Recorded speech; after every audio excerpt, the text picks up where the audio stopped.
Lob und Dank sei dem Herrn. Loué et remercié soit Paulus le Seigneur. schrieb an die Römer, dass wir hier seufzen, Paul écrit aux Romains que nous darauf warten, soupirons, gémissons ici en attendant d'être près du Seigneur. Romains 8, 23. Et lorsque nous chantons ou écoutons les cantiques glorieux, dann wünschen nous wir souhaitons de tout cœur que ce jour arrive dass dieser Tag recht bald käme. assez vite. Es muss Il faut que nous puissions dire, viens komme bald. bientôt, Seigneur Jésus. Apocalypse 22, 20. Peut-être que cela prendra encore un peu de temps pour atteindre cet état, Aber wird kommen, mais il viendra, denn so steht car es geschrieben. c'est écrit. Die Stunde L'heure wird schlagen, sonnera. in der wir Nous aurons un tel désir et dirons simplement, viens bientôt, Herr, Seigneur Jésus. dass es uns Que nous ne serons plus du tout überhaupt nicht mehr gefällt. à l'aise sur terre. Im Moment Pour l'instant, nous allons certainement encore à peu près bien. mit diesem Il se peut que nous ne soyons pas tout à fait d'accord avec telle ou telle chose, mais Aber seid einmal ganz soyez tout à fait honnête Wer möchte et sincère. Qui voudrait déjà schon monter si complètement vers le Seigneur? Schon sind einige da? Certains sont-ils là? Si, certains sont déjà là? Oh, je pense Einige sind schon da. à ce très Ich denke an den ganz alten Bruder, vieux frère der schon qui avait déjà largement dépassé les 80 der immer gepredigt hat, wie herrlich les 80 ans et qui prêchait toujours à quel point le ciel est merveilleux. Et quand la mort a voulu le transporter là-bas, dann hat il a alles tout in Bewegung fait pour que gesetzt, tout le monde prie alle beten pour que sollen, Dieu ne dass Gott le doch laisse nicht pas gehen lässt. partir. Ja, Avant, vorher war alles tout so schön était si beau. und als Et lorsqu'il devait partir, sollte là sein, où tout so est schön beau, ist, wollte er nicht. il ne voulait à aucun keinen prix. Preis. Er wollte Il ne voulait à aucun prix, il voulait rester ici. so Il ne doit pas en être ainsi nicht sein. pour nous. Unsere Worte Nos paroles, und unser Zeugnis notre témoignage et notre vie doivent être en accord. Wenn wir sagen, Lorsque nous disons, Seigneur, nous t'aimons, cela doit être vrai. dann dürfen Alors cela ne doit pas être seulement des paroles, sondern mais une réalité divine Realität par aus Gnaden sein. grâce. Wir sind Nous sommes dankbar, reconnaissants dass wir de pouvoir nous réunir. Ich bin jedes Mal, Je suis chaque fois, ich möchte fast das j'ai Wort presque envie de dire sagen, honteux quand wenn ich euch alle je vous vois tous ici et que weiß, dass ihr je sais que vous faites parfois de longues distances zurücklegt et que und vous venez pour entendre la parole du zu Seigneur. hören. Welch ein Quel Ernst und sérieux eine et quelle Gewissheit certitude muss doivent in sein, être présents was hier dans ce qui verkündigt est annoncé ici. Welch eine Quelle Verantwortung responsabilité ist damit y est verbunden. liée. Gott hat uns Jusqu'à présent, Dieu nous a aidés wirklich à ne proclamer das zu que verkündigen, ce qui nous womit wir permettra vor ihm de stehen werden. subsister devant lui, de tenir devant lui. Wenn ich alles Si je so pouvais tout gewiss dire sagen et könnte, savoir avec autant de certitude que cela, dann wüsste ich je alles saurais ganz gewiss. tout Ja, avec certitude. Verkündigung La proclamation A bis Z. est vraie de A à Z. Wir mit der Verkündigung, La deuxième question est de savoir si nous sommes toujours d'accord avec la proclamation. die zweite Frage. Aber bei Gott ist ja alles möglich. Ça, c'est la deuxième question. Mais avec Dieu, tout est possible. Il peut nous donner des leçons. Er kann uns dahin Il peut nous amener à ce que les deux soient en accord. möchte nicht Je ne voudrais pas manquer euch alle de vous souhaiter à tous ganz herzlich une cordiale willkommen zu heißen. bienvenue. Und ihr wisst, Et vous savez que ich habe es mir einfach je me suis vorgenommen, fixé jedes comme objectif nächste Wochenende hier. d'être ici chaque premier week-end. Ich schätze es, Et j'apprécie lorsque vous venez dass wir que nous gemeinsam, puissions méditer ensemble la parole de Dieu. wenn ich daran Quand je denke, von pense nah que nous venons ici de près ou de loin pour écouter Gottes Wort la parole zu hören, de Dieu, möge es que ce ne soit que la parole de Dieu, que nous puissions entendre du début à la fin. Et puis je vois aussi aujourd'hui notre chère sœur Vogt, qui était malade à mort et qui voulait volontiers rentrer chez elle dans la gloire et que le Seigneur a encore laissé ici. Que Dieu te bénisse. Je me souviens encore de sa visite de la visite à l'hôpital.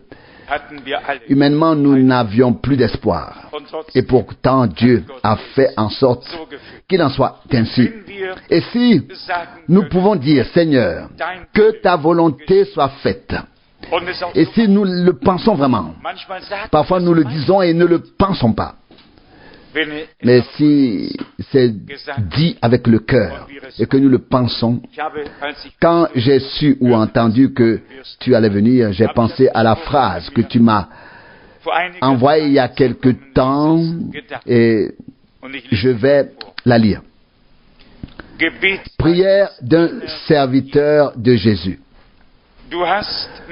Tu m'as appelé, Seigneur, à être à ton service, aux marches de ton trône. Laisse-moi implorer en adorant. Aide-moi à annoncer le salut que tu as donné au monde. Que beaucoup d'âmes te trouvent, toi, qui les aimes et les conduis. Fais-moi vivre l'amour dont tu m'as toujours aimé.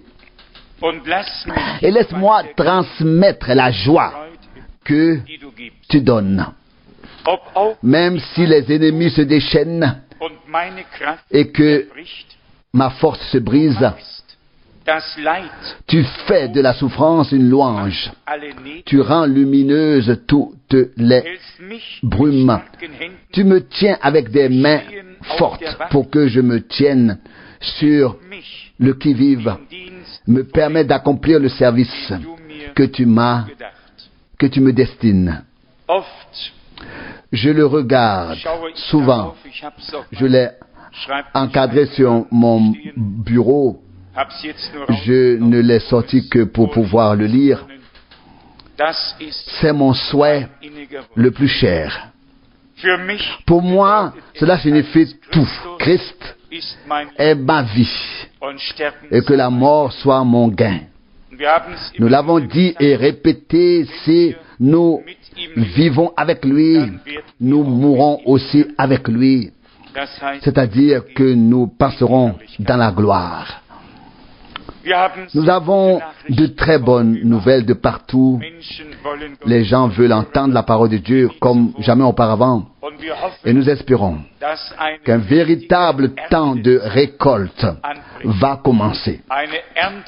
Un temps de récolte au cours duquel de nombreuses âmes pourront être amenées dans le royaume de Dieu. Ce matin encore, j'ai reçu un appel du Kenya.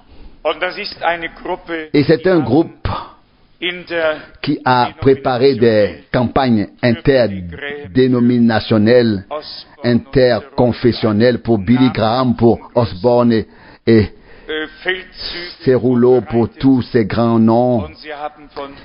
Et ils ont entendu parler du ministère que Dieu m'a donné. Et déjà plusieurs fois, ils m'ont demandé ce matin définitivement si j'allais vraiment venir et peut-être parler là-bas le deuxième week-end de mars à une foule comme jamais auparavant. Dieu ouvre des portes. Il ouvre des portes. Sa parole ne reviendra pas vite. Il ouvre des portes et des portails. Sa parole ne reviendra pas vide. Elle accomplira ce pourquoi elle a été envoyée. Et je croirai jusqu'à ce que le Seigneur vienne, que le temps de grâce est encore là. Aucun homme ne pourra me convaincre que le temps de grâce est déjà passé ou qu'il est terminé. Non. Notre Seigneur a dit lui-même, agissez, travaillez jusqu'à ce que je vienne. Et quand le dernier sera entré, alors la porte se fermera et nous serons alors auprès du Seigneur. Mais il y a aussi des demandes, des prières, des requêtes de prières particulières qui m'ont été transmises par téléphone. Nous les apporterons encore aujourd'hui au Seigneur. Tout ne peut pas être dit. Ici de devant, il y a toujours le bien et le mal qui coexistent.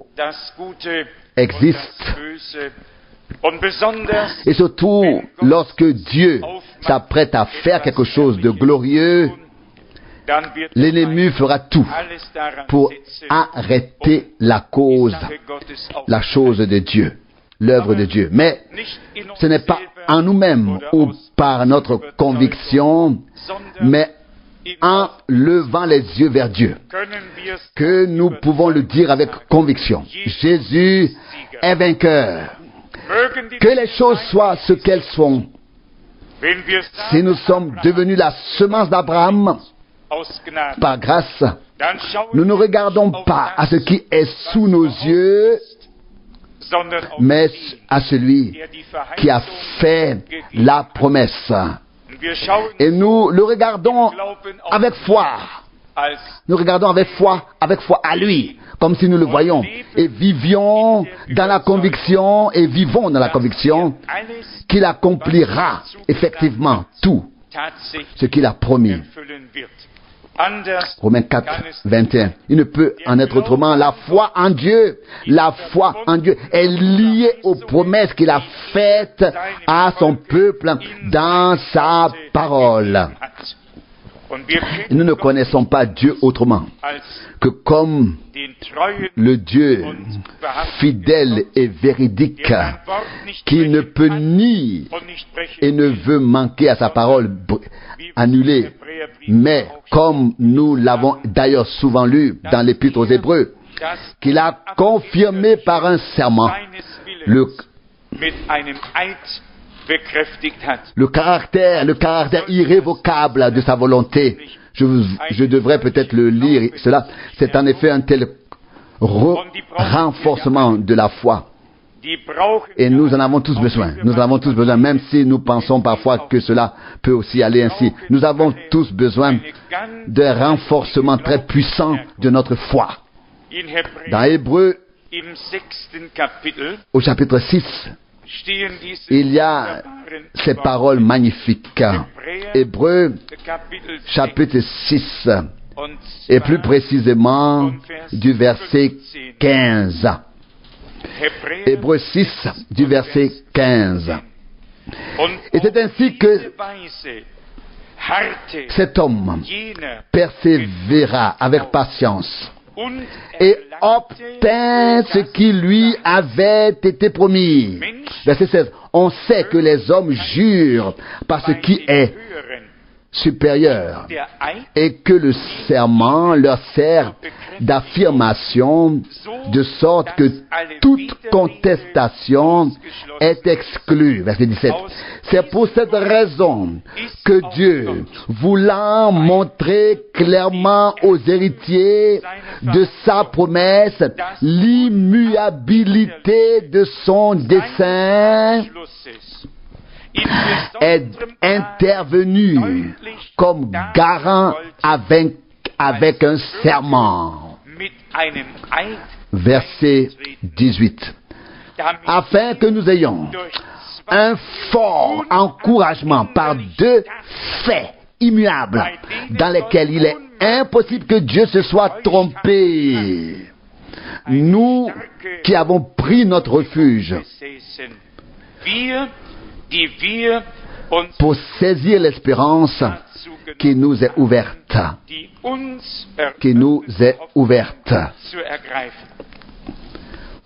Quelle parole merveilleuse et glorieuse.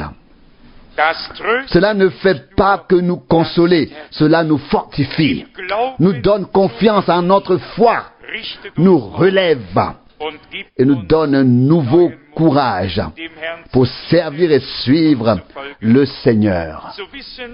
Savoir que comme il l'a promis à Abraham et qu'il l'a ensuite accompli, il le fera par grâce pour tous les croyants.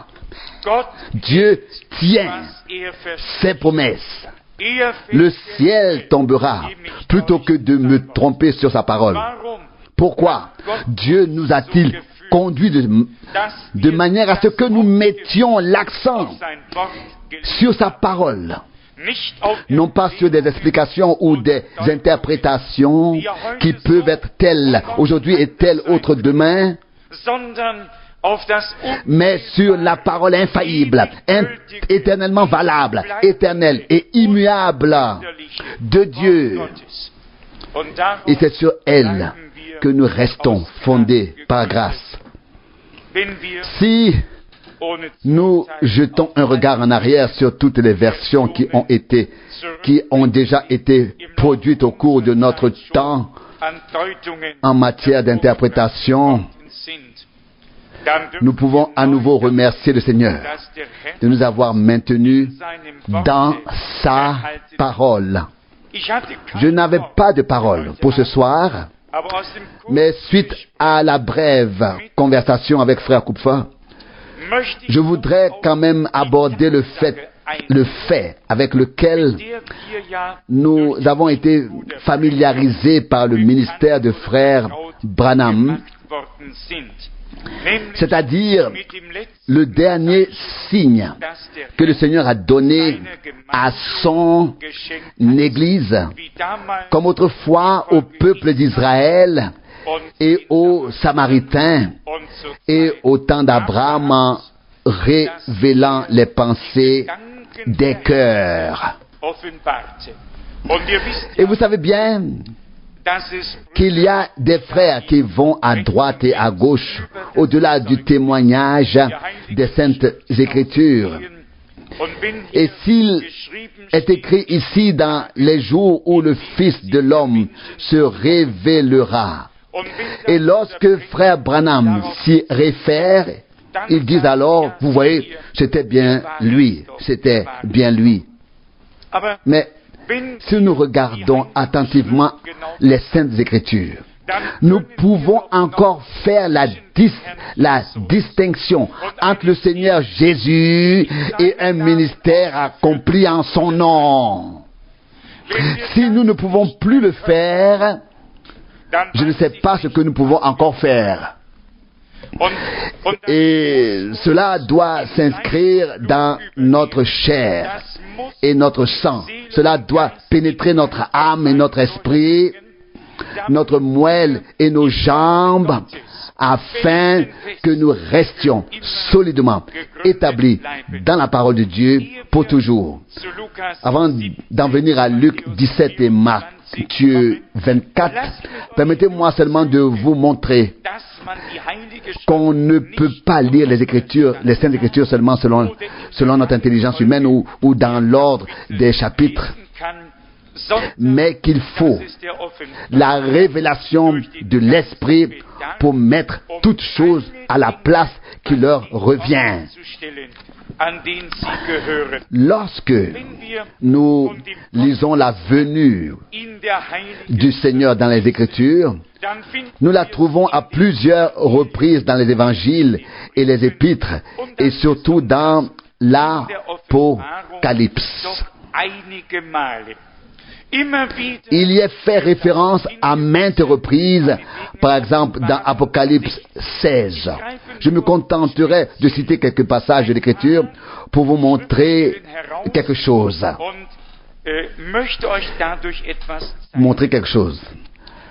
Apocalypse chapitre 16, verset 15. Voici que je viens comme un voleur.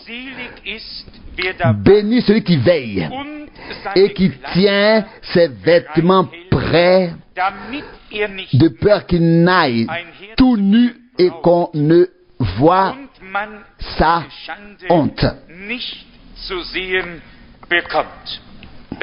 C'est ce qui est écrit ici dans Apocalypse 16, verset 15. En fait, nous aurions déjà pu lire au chapitre 14, je le fais encore maintenant, pour que nous ne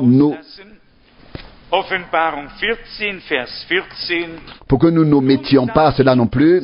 Apocalypse 14, verset 14. Soudain, je vis une nuée blanche, et sur la nuée était assis quelqu'un qui ressemblait à un fils d'homme. Il avait sur la tête une couronne d'or, et dans la main une faucille tranchante, et ainsi de suite. Nous lisons maintenant le chapitre 19. Ici, le festin des noces dans la gloire est décrit à partir du verset 1, Apocalypse 19, verset 1. Après cela, j'entendis un bruit qui ressemblait à la joie bruyante d'une grande multitude qui criait dans le ciel, Alléluia, le salut, la gloire et la puissance appartiennent à notre Dieu. Et ainsi de suite. Ainsi de suite. Ensuite, il est écrit au verset 9, puis il me dit, écris, bénis ceux qui sont invités au festin de noces de l'agneau. Ici, le repas de noces est décrit avant. Voici, il est écrit, voici je viens. Voyez, il vient avec les nuées.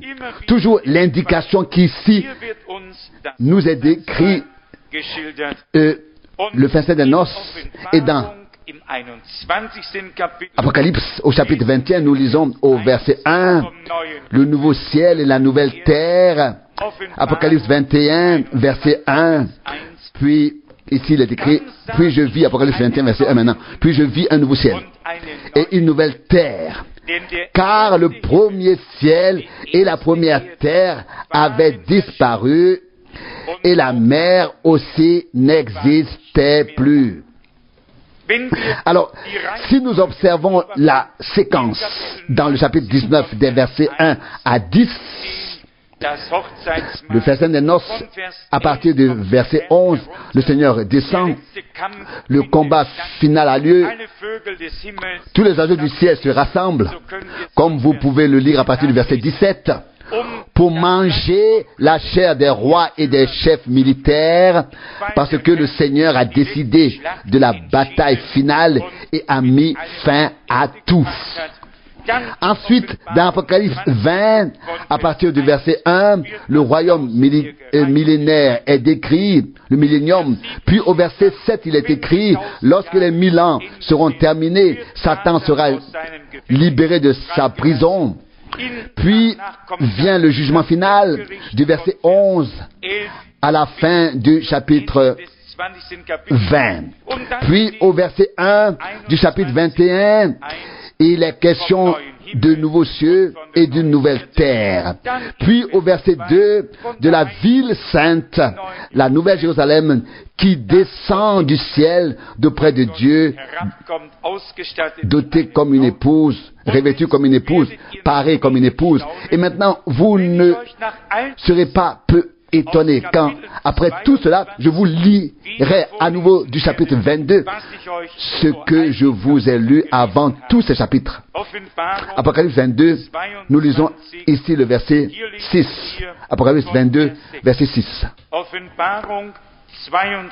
Apocalypse 22, verset 6. Puis il me dit, ces paroles sont sûres et véritables. Et le Seigneur, le Dieu des esprits des prophètes, a envoyé son ange pour indiquer à ses serviteurs les choses qui doivent arriver bientôt.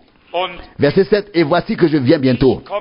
Béni celui qui retient les paroles de la prophétie de ce livre. Alors, si l'on procédait chronologiquement, tout cela s'emboîterait si magnifiquement les uns dans les autres et les uns après les autres. Et puis après les chapitres 19, chapitres 20 et 21, vient à nouveau le chapitre 22. Et si au chapitre 20, nous contemplons déjà le jugement final et voyons le trône blanc, les livres furent ouverts, ainsi que le livre de vie, et tous les hommes furent jugés, et quiconque ne fut pas trouvé écrit dans le livre de vie fut jeté dans les temps de feu. Apocalypse 20, verset 15, ça c'est la seconde mort. Après cela, de nouveaux cieux et une nouvelle terre. Tout s'enchaîne merveilleusement bien. Puis vient le chapitre 22 qui nous ramène à nouveau dans le temps. Dans le temps, pourquoi? Parce qu'il est encore question de moi. Je vais vous le lire. Et l'éternité n'a pas de moi. Voici le verset 1 de l'Apocalypse chapitre 22, verset 1.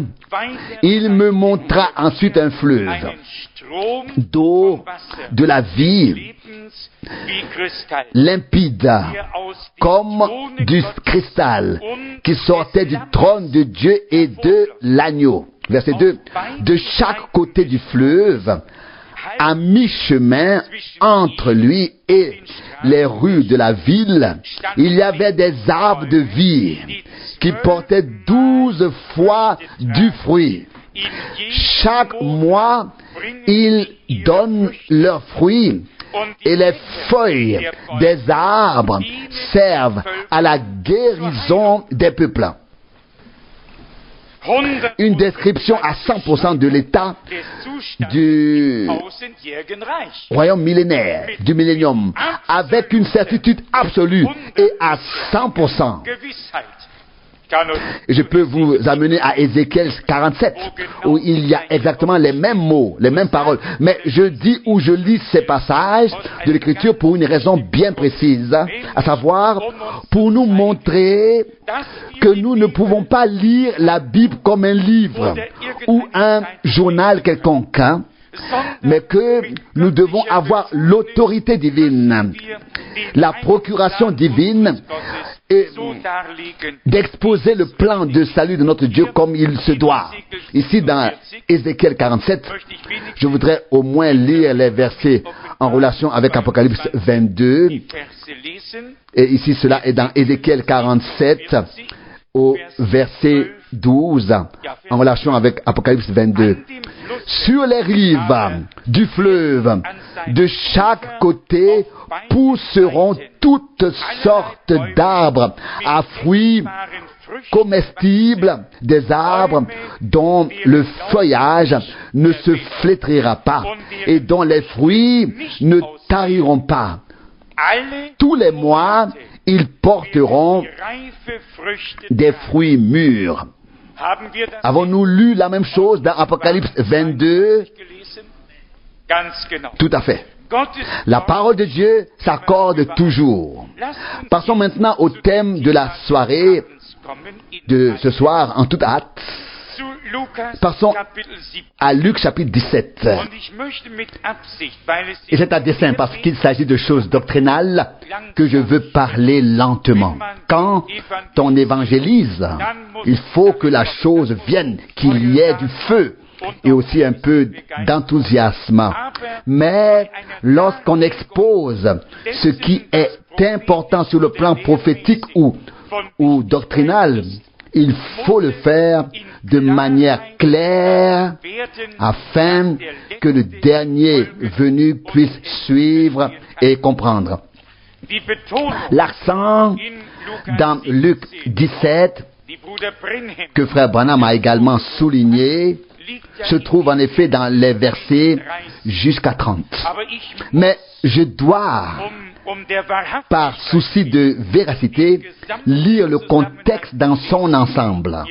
Vous savez que le verset 30 a toujours été mis en évidence Tout comme dans Apocalypse 10, le 7e verset a toujours été mis en évidence avant tous les autres versets. Mais vous savez ce qu'il en est pour nous en ce lieu. Nous voulons connaître le contexte. Et ce n'est qu'à partir du contexte que nous pouvons savoir ce que chaque verset signifie et à quoi il se réfère. Pour être clair, si je veux savoir ce que signifie le verset 30 de Luc 17, je peux me permettre de lire du verset 25 au verset 35, par exemple. Et j'ai alors ce seul verset dont il s'agit intégré dans tous les autres versets. Je n'ai alors plus besoin d'interpréter, plus besoin de deviner, juste de croire et d'accepter ce qui nous est dit. Lisons Luc 17 du verset 25. Luc 17, verset 25. Mais il faut d'abord qu'il souffre encore beaucoup et qu'il soit rejeté de cette génération. Verset 26, c'est comme il en fut au jour de Noé. Ainsi en sera-t-il au jour du Fils de l'homme. Verset 27, on mangeait et on buvait. On se mariait et on était mariés. Jusqu'au jour où Noé entra dans l'arche et où le déluge vint et causa la perte de tous. Verset 28. De même qu'au jour de Lot, on mangeait et on buvait, on achetait et on vendait, on plantait et on bâtissait. Verset 29, mais le jour où Lot quitta Sodome, une pluie de feu et de soufre tomba du ciel et détruisit tout le monde. Remarquons que les deux fois, chez Noé et chez Lot, c'est la destruction de tous. L'un est entré dans l'arche, l'autre est sorti de Sodome. Mais les deux fois, le jugement a eu lieu immédiatement après. Nous lisons maintenant le verset 30. Il en sera de même au jour où le Fils de l'homme se manifestera. Je relis le verset, puis je poursuis ma lecture. Il en sera de même, verset 30, il en sera de même le jour où le Fils de l'homme se manifestera. Verset 31, si quelqu'un est sur le toit ce jour-là, tandis que ses ustensiles sont dans la maison, qu'il ne descende pas pour les prendre, et si quelqu'un est dans les champs, qu'il ne retourne pas en arrière. Verset 32. Souvenez-vous de la femme de Lot. 33. Celui qui cherche à conserver sa vie la perdra. Et celui qui la perd la conservera. Verset 34. Je vous le dis, la nuit en question, deux seront couchés sur le même lit, l'un sera accepté, l'autre sera laissé. Verset 35.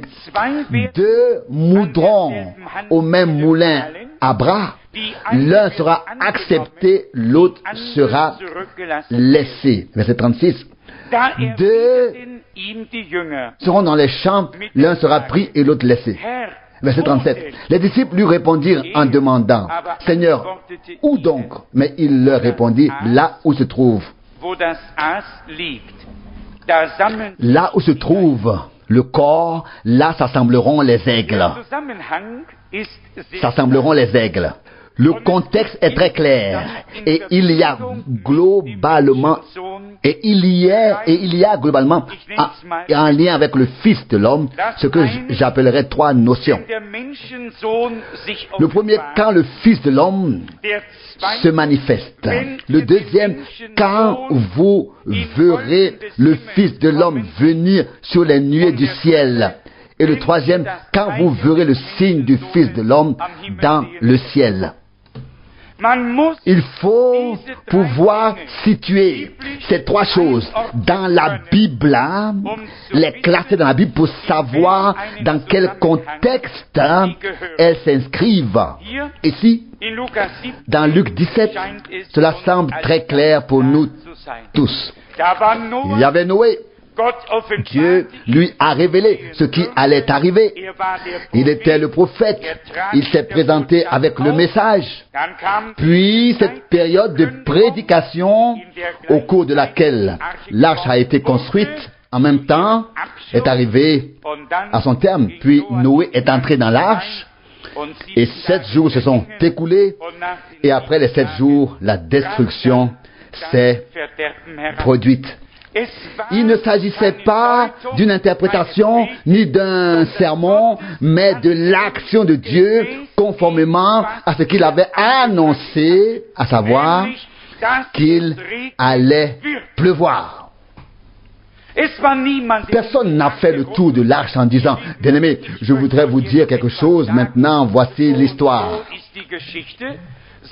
Mais ils n'ont pas entendu, ils ont vécu et vu ce qui s'est passé, à savoir que la parole de Dieu s'est littéralement accomplie. C'est cela qui compte.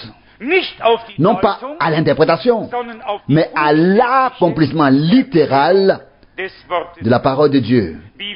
Que s'est-il passé au jour d'Abraham et de Lot qui vivent en parallèle, à la différence qu'Abraham n'était pas du tout à Sodome et que Lot a été appelé à en sortir. Mais que s'est-il passé?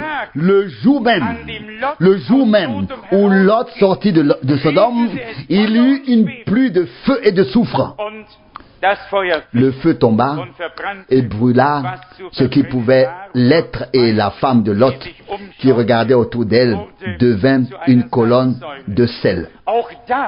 Là encore, il n'y avait pas d'interprétation ni d'explication, mais l'accomplissement littéral de ce que Dieu avait dit. Est-ce vrai ou non? Eh bien, nous avons la promesse du prophète Malachie concernant le jour du Seigneur, qui viendra et qui brûlera comme une fournaise. Les méchants, les impies, les hommes sans Dieu seront comme de la paille et du chaume, et le jour du Seigneur qui vient les brûlera. Je vais encore lire cela, peut-être seulement ce passage, tiré de 2 Pierre 3, afin que nous tous qui sommes si orientés vers le Nouveau Testament, nous y tenions aussi. 2 Pierre 3, verset 10. Mais le jour du Seigneur viendra comme un voleur, et les cieux passeront avec fracas. Pardon, frère Cooper, j'ai été un peu rapide, tu dois traduire. 2 Pierre 3, verset 10. Mais le jour du Seigneur viendra comme un voleur. En lui, les cieux passeront avec fracas. Les éléments se dissoudront dans l'ardeur de la flamme, et la terre, avec toutes les œuvres des hommes qu'elle renferme, se fondra dans le feu. Puis la promesse. Avant que ne vienne ce jour terrible du Seigneur, qui brûlera comme une fournaise, le Seigneur a dit, voici que je vous envoie Élie le prophète. Ça c'est Malachie 4, verset 5. Et quand cette période de ce ministère sera terminée, alors il doit y avoir une conclusion avec le feu. Alors le feu, doit tomber. S'il ne tombe pas, c'est que Dieu n'a pas dit ce qu'il voulait dire ou n'a pas voulu dire ce qu'il a dit. Quand les gens prétendent que tout s'est terminé avec le ministère de Frère Branham, je dois simplement dire que cela n'a fait que commencer. Car au moment où il est rentré chez lui dans la gloire, tout le monde religieux, tout entier, a certes su qu'il y avait un grand homme de Dieu, William Branham, un grand homme de Dieu auquel aucun autre ne peut être comparé. Mais personne n'a rien su d'un message divin, d'un Élie, d'une restauration, d'un rétablissement de toutes choses, de tout ce qui devait venir. Et je n'oublie pas le jour où, en avril 66, et une fois encore après, en décembre 69, j'étais assis avec Sœur Branham en train de parler, et avec les frères et sœurs Stetcliffe qui étaient présents.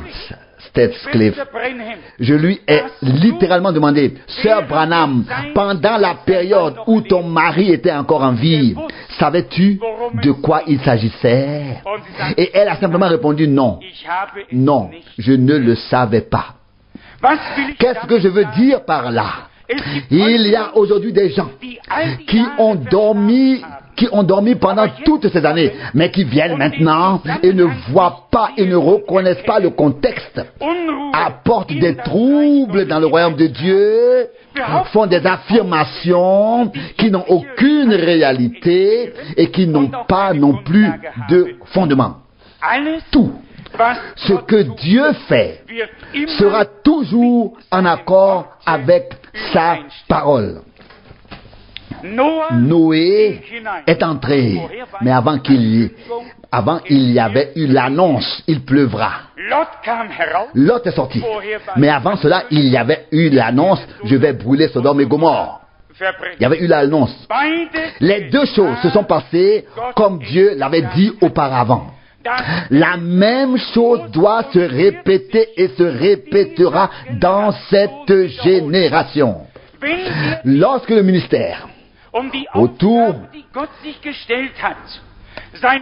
de la tâche que Dieu s'est donnée, aura trouvé son achèvement, alors l'Église sera enlevée comme Lot est sorti et Noé est entré. Là encore, Frère Branham a dit textuellement, quelle gloire. L'un sortait, l'autre entrait. C'est un signe que l'épouse sort de toutes les dénominations et entre en Christ. Car c'est seulement en lui que nous sommes protégés et en sécurité. Mais à la fin, il doit y avoir le changement, la transformation et l'enlèvement. Et ensuite, le feu doit tomber après l'enlèvement. Si quelqu'un dit tout cela a déjà été fait et nous n'avons plus rien à attendre, alors ce n'est justement pas le cas. Mais tout se passera dans l'ordre comme Dieu l'a dit. Regardez, ou jetez un coup d'œil avec moi à Matthieu 24. Matthieu 24. Il y a tout d'abord question de ceux qui se présenteront et qui feront même des miracles et des signes, disant voici qu'il est dans le désert, etc. Mais au verset 27, Matthieu 24, verset 27, il en sera de même pour la venue du Fils de l'homme. Et maintenant vient ici la même désignation que dans Luc 17, verset 28. Car là où se trouve le corps, là se rassemble les aigles.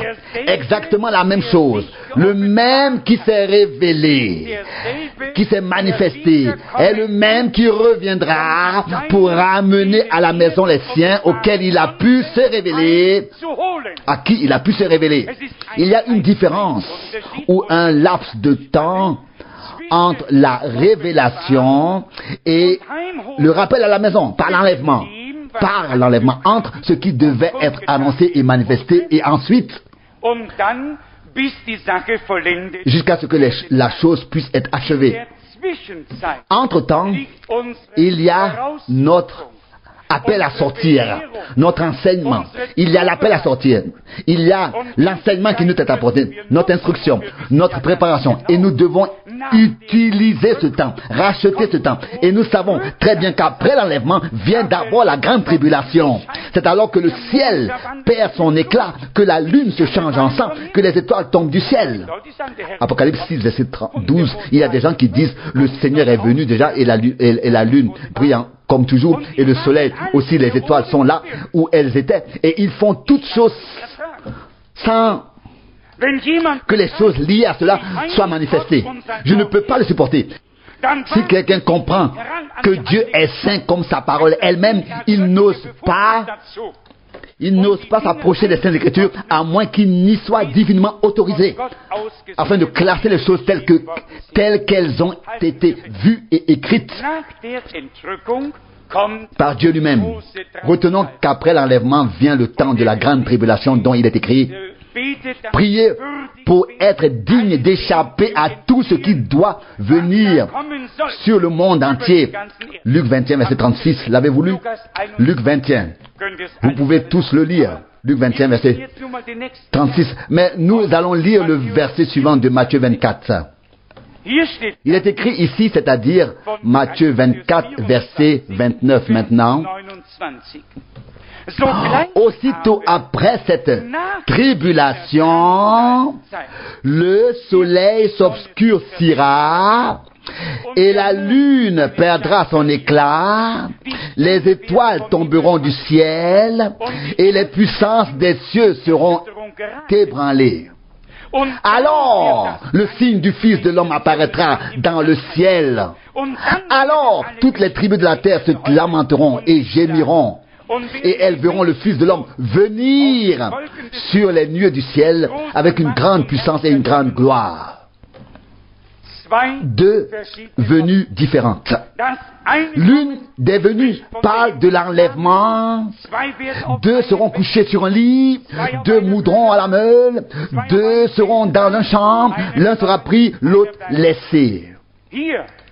Ici, à la suite de la période de grande tribulation, après la grande tribulation, il s'agit de son retour parmi les Juifs, de sa venue aux Juifs, de son retour parmi les Juifs. Et laissez-moi vous lire cela en toute clarté dans la parole de Dieu, afin que vous sachiez qu'il vient avant la tribulation pour nous ramener à la maison, dans l'enlèvement. Ça, il vient avant la grande tribulation. Et puis cet ordre divin miraculeux qui fait que ce n'est qu'après la tribulation, que le soleil et la lune perdent leur éclat, que les étoiles tombent du ciel et que les puissances du ciel sont ébranlées. Et c'est alors seulement qu'il est écrit, alors, au verset 30, alors le signe du Fils de l'homme apparaîtra dans le ciel, et alors toutes les races de la terre se lamenteront. Si quelqu'un dit que le Fils de l'homme est revenu déjà, l'épouse est encore là sur terre. La grande tribulation n'a pas encore eu lieu. Aucune génération, aucune race sur terre n'a encore pleuré et personne s'est lamenté et personne n'a encore vu le signe du Fils de l'homme dans le ciel. Tous célèbrent encore leur fête, bientôt le carnaval. Personne ne pleure, personne ne se lamente, tous sont joyeux. Et pourtant, il y a des gens qui prétendent que tout cela est déjà accompli, sans que cela ne se soit produit dans les faits. Non, notre Dieu est un vrai Dieu. Ouvrez maintenant pour cette parole que nous venons de lire, le chapitre 1 de l'Apocalypse. Et vous verrez que cette venue dit exactement la même chose que ce que nous venons de lire ici. Apocalypse chapitre 1, verset 7. Verset 7. Voici, il vient avec les nuées. Et les yeux de tous le verront, même ceux qui l'ont transpercé, et toutes les races de la terre se lamenteront à cause de lui. Oui, amen. Mais à ce moment-là, il vient déjà comme le Seigneur, comme le Tout-Puissant. Laissez-moi lire le verset 8. Je suis l'alpha et l'oméga, dit le Seigneur Dieu, celui qui est, qui était et qui vient, le Tout-Puissant. Il est impossible de passer à côté de ces choses. Que dit le prophète Zacharie? Ils regarderont vers celui qu'ils ont transpercé, et chaque génération, chaque race gémira et se lamentera pour elle-même. Zacharie 12, verset 10, c'est écrit ou pas? Donc dans la Bible, tout est merveilleusement ordonné, classé. Et croyez-moi, cela me submerge. Comme Dieu, comme les prophètes et les apôtres. Que ce soit les évangiles, que ce soit dans les évangiles, que ce soit l'Ancien ou le Nouveau Testament, comme tout est merveilleusement et harmonieusement coordonné. Seulement, nous devons être accordés à cette harmonie divine. Et cela ne se fait pas avec ici la tête. Cela ne se passe pas dans la tête en haut, mais cela doit se faire dans le cœur par le Saint-Esprit. Lorsque le Seigneur reviendra, visible à tous les yeux, même à ceux qui, c'est-à-dire les Juifs qui l'ont transpercé, ce sera une autre venue, non pas une venue pour ramener l'épouse à la maison dans l'enlèvement, mais pour se révéler à son peuple. Ils regarderont alors celui qu'ils ont transpercé et demanderont d'où viennent tes blessures. Et il répondra, c'est dans la maison de mes amis qu'elles m'ont été faites. Et ils reconnaîtront celui qu'ils ont transpercé et ils se lamenteront comme on se lamente sur un fils unique. Zacharie 12, 10. En lisant ces paroles, nous devons dire que même un fou ne peut pas se tromper, ne peut pas s'égarer. S'il est de bonne volonté pour suivre les traces divines de la parole révélée, il ne sert à rien de sortir une citation ici ou là de son contexte et de donner encore de l'autorité à la chose en disant « Le prophète l'a dit ». Le prophète n'a pas voulu dire autre chose. Et il n'a rien dit d'autre que ce que Dieu avait déjà dit par l'intermédiaire de tous les prophètes et apôtres avant lui. Il ne peut en être autrement. Ce que Dieu a dit doit toujours et sera toujours conforme. Donc, nous attendons encore l'achèvement. Pour autant que je puisse en juger, l'appel à sortir n'a même pas encore eu lieu dans sa totalité. Dans sa totalité. Dieu a appelé une tribu à sortir. Je l'appelle ainsi. Pour que nous ayons la possibilité de faire résonner ou de porter dans le monde entier l'appel à sortir ou bien de porter l'appel à sortir. C'est ainsi que Dieu a toujours agi. Frère Branham n'avait-il pas une assemblée et des gens qui se tenaient derrière lui dans de nombreuses villes à travers le pays pour qu'il puisse apporter le message? Maintenant, Dieu n'a-t-il pas fait en sorte que nous puissions porter le message qui a été apporté? Et la nourriture qui a été emmagasinée, que nous puissions la distribuer par grâce. Oh, comme nous pouvons être reconnaissants que Dieu nous ait considérés avec tant de grâce et qu'il nous ait conduits dans sa parole et dans sa volonté. Et c'est pourquoi tous ces tirs qui ne sont pas dans le buisson, mais toujours aussi beau la cible qui est touchée. Mais c'est aussi un très beau signe. que Dieu a un projet pour nous.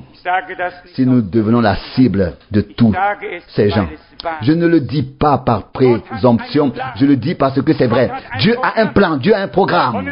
Et il n'y a pas de hasard avec Dieu. Nous pouvons parfois le voir quelque part, mais Dieu ne le voit pas. Chez Dieu, tout est planification. Et nous faisons partie intégrante de cette planification divine. Dieu voulait qu'il en soit ainsi, que sa parole révélée soit retransmise dans le monde entier, soit portée dans le monde entier.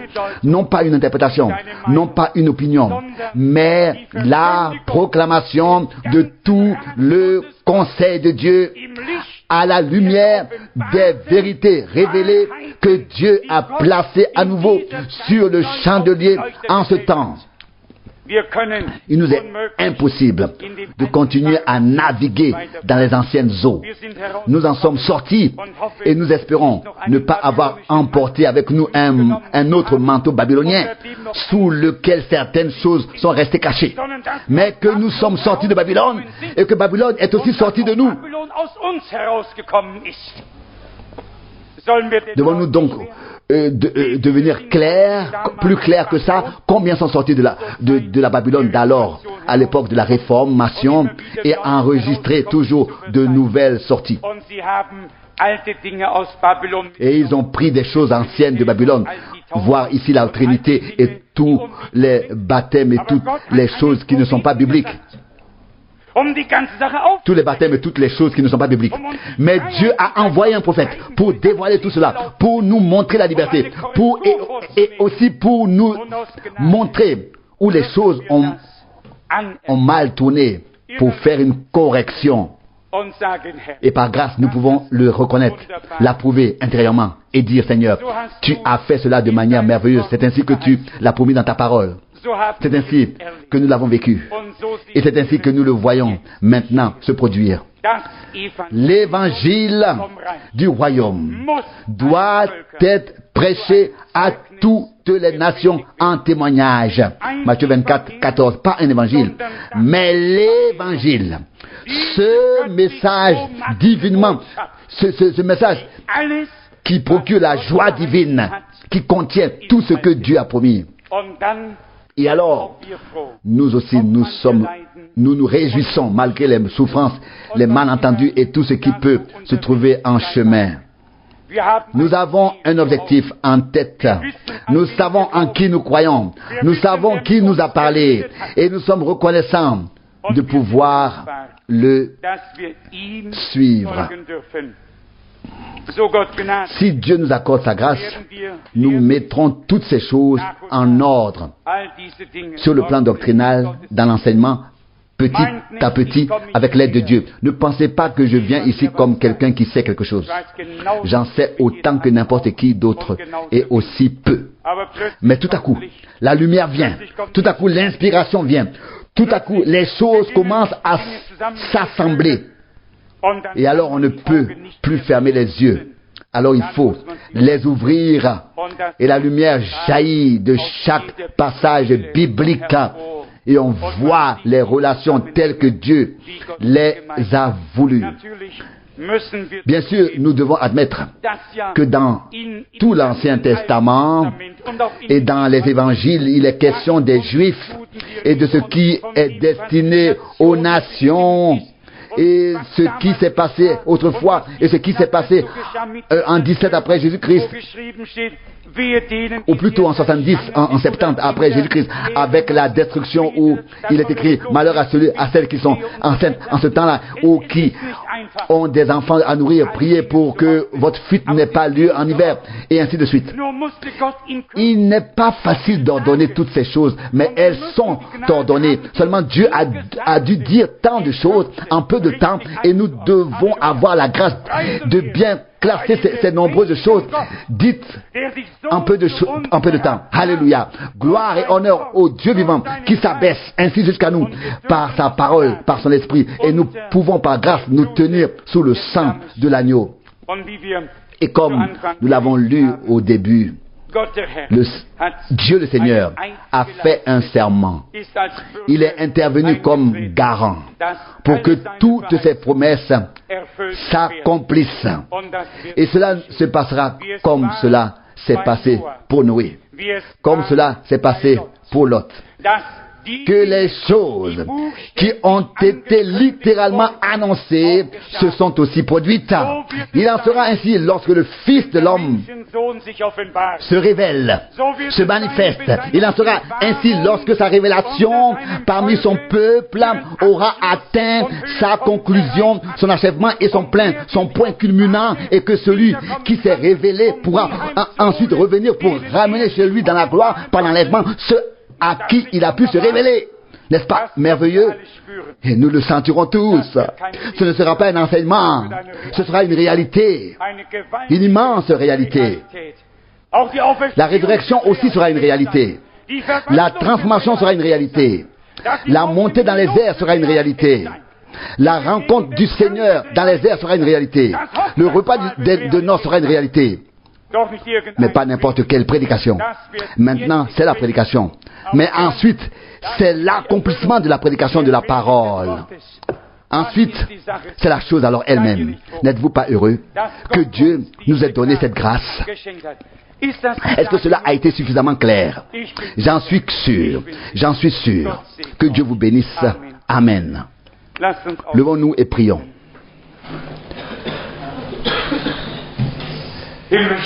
Père Céleste, sans savoir ce que je devais dire, je suis venu dans cette salle, je suis venu dans cette pièce voisine au Seigneur, sans préparation, sans avoir la moindre pensée dans mon cœur ou dans mes idées. Seigneur, tu as vu ton peuple et tu as regardé en grâce. Tu nous instruis, tu nous affermis, tu nous fondes. Chaque service divin a sa raison d'être. Dans chaque service divin, dans chaque culte, dans chaque réunion, tu fais quelque chose de particulier. Et pour cela, nous te remercions et nous te prions de continuer à révéler ta volonté et à l'accomplir. Fais que nous ayons jusqu'à la fin la part de ce que tu fais, l'adhésion totale à ce que tu promets et à ce que tu exécutes. Je te remercie de ce que tu es si proche de nous, de ce que tu nous parles, de ce que nos cœurs brûlent, parce que ta parole nous a été adressée. Dieu fidèle, tu connais toutes les requêtes, tous les besoins, tout ce qui peut se passer. Tu connais les circonstances, ô Seigneur. Ensemble, nous te prions en cette heure, en particulier pour le cas de l'Autriche. Seigneur et Dieu fidèle, tu es capable de transformer toute malédiction en bénédiction, de lever tout sort, de donner la liberté, la délivrance, de faire sortir et de te révéler. Nous prions pour tous ceux qui sont malades, Seigneur. Sois proche d'eux, sois leur médecin. Que tu te révèles tel que tu es. Au perdu, tu es un sauveur. Au malade, tu es un médecin. Tu es un père pour tes enfants. Révèle-toi toujours tel que tu es. Seigneur, nous te remercions. Tu es devenu pour nous tout en tous. Tu nous enseignes et tu nous exhortes. Tu nous reprends, tu nous affermis. Tu nous appelles à sortir. Nous te remercions pour le ministère prophétique. Nous te remercions pour Frère Branham. Tu as commencé la dernière partie de l'histoire du salut avec lui. Nous te remercions pour cela. Tu nous as envoyé le prophète Élie avant l'arrivée du grand et terrible jour du Seigneur. Tu nous as aussi fait dire que son message précéderait ta seconde venue. Et c'est le cas. Nous te remercions pour cela. Et nous louons ton nom glorieux. Et lorsque ton message aura atteint le dernier aux extrémités de la terre, alors la porte se fermera. Alors tu nous ramèneras chez nous à la maison et les jugements s'abattront sur cette terre. Seigneur, nous te remercions. Nous te louons. Nous ne voulons plus rien dire. Devant nous se déploie une image glorieuse. Alléluia à ton nom merveilleux. Béni jeune et vieux. Que des décisions soient prises dans nos cœurs pour l'honneur et la gloire de ton nom. Seigneur, que nous reconnaissions la gravité de l'heure et que le message de Dieu devienne grand pour nous. Seigneur, nous te remercions pour cela. Ce n'est pas un enseignement vide, mais une parole de Dieu pleine de puissance qui se manifeste en ceux qui la croient. Seigneur bien-aimé, tu connais tous les cœurs qui ont été affectés par des conversations de ce genre et les luttes intérieures qui peuvent se dérouler ici et là. Puissions-nous tous reconnaître, par ta grâce, que seul le dialogue avec toi, l'entretien avec toi, la communion avec toi est authentique et nous conduit au but. Seulement notre Dieu, Seigneur notre Dieu, pardon. Tout homme est tout de même un menteur, même s'il affirme sans cesse. Je te dis la vérité, car c'est ainsi que tu l'as dit. Dieu seul est vrai, bien que tout homme est un menteur, soit un menteur. Mon Dieu, aide-nous, arrache-nous à la bouche des hommes et conduis-nous à toi, à tes pieds, pour que nous t'entendions parler. Maintenant, alors viendra la révélation, puis l'enseignement, puis la clarté. Seigneur, je te remercie que ta troupe rachetée par le sang te soit consacrée ici, en tout lieu, sur toute la terre. Seigneur, que tu puisses faire entendre une parole puissante pour que l'ennemi laisse partir ton peuple. Comme autrefois au jour de Moïse, l'ordre fut donné, laisse partir mon peuple. Seigneur, cela se fera. Je te remercie. Je te loue. Reçois la gloire, la louange, l'adoration et l'honneur. Cela se fera. Ton peuple partira. Alléluia. Alléluia. Louange, honneur et gloire et adoration à ton nom merveilleux et saint. Alléluia. Alléluia. Père céleste, je te demande encore une fois d'accorder à chacun cette clarté divine et de lui faire comprendre de quoi il s'agit maintenant. C'est-à-dire de se mettre au pas avec toi et ta parole révélée. De marcher au même pas avec toi et ta parole révélée, qui est toujours en accord avec ta parole écrite. Tu es un Dieu de ta parole. Ta parole a été adressée aux prophètes. Tu t'es fait chair en tant que parole. Seigneur, nous te remercions et nous te louons. Que toi-même et toutes tes promesses soient manifestées en nous à la louange et à la gloire de ton nom merveilleux et saint. Alléluia. Amen.